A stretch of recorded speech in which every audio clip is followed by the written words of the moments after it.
Okay, souls. The the sexual attraction of polarity and duality. What is really going on? The truth is that orgasm and sexual polarity.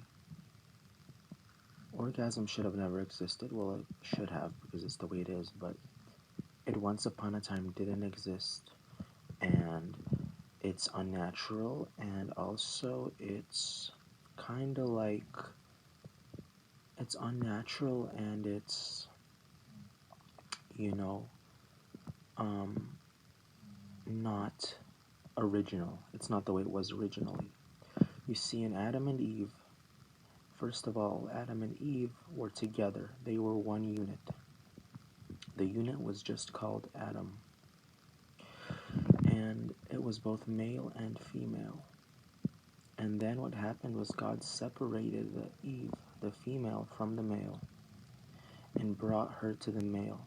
And they were seeing each other now, spiritually. This is not necessarily physically, this is spiritually.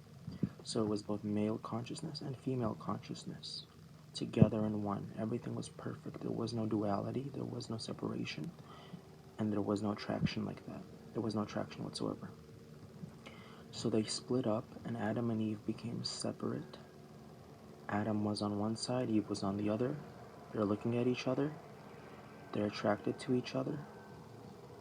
Everywhere they go, the other one is pulling the other one is pushing toward the other one is pulling toward the other. And they're following each other now, spiritually. You don't need eyes or a physical body to be a part of this duality. This duality is eternal. So the point of this video is that to say before the split off into male and female, instead of just one androgynous male/female being, there was no such thing as attraction, there was no orgasm, and there was much less anxiety and depression in the world. Because a lot of the anxiety people have and depression is because there is sexual energy. Sexual energy is the most potent and powerful energy there is, because from it everything is kind of emanating, because it's the fundamental essence of life. So moral of the story conclusion is that attraction is natural, of course, but orgasm is not natural, and it's not what it was originally. People see others having sex and being sexual, and that causes jealousy and envy and pain, and that twists everything around. But what you gotta do is stay true to the original. The original states that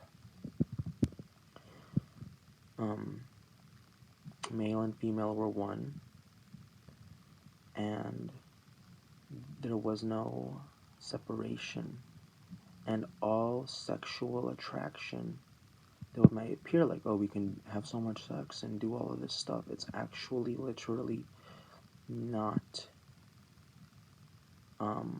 natural, not original, especially orgasm. So you gotta stay true to what is, realize that it's unnatural, and recognize that, and live that, and see it as that you should have never been separated from your twin flame, because you shouldn't have been. It was a mistake of the consciousness, it was wrong, and this is the cause of the suffering in the world. It's the separation from male and female. It's like you separate a heart from a soul, or a hand from an arm. You know, how can you be happy then? You can be happy when you're spiritually together, but they don't always work out. So the point is that it's unnatural and it's not right. But I think that the world will return to the oneness again spiritually.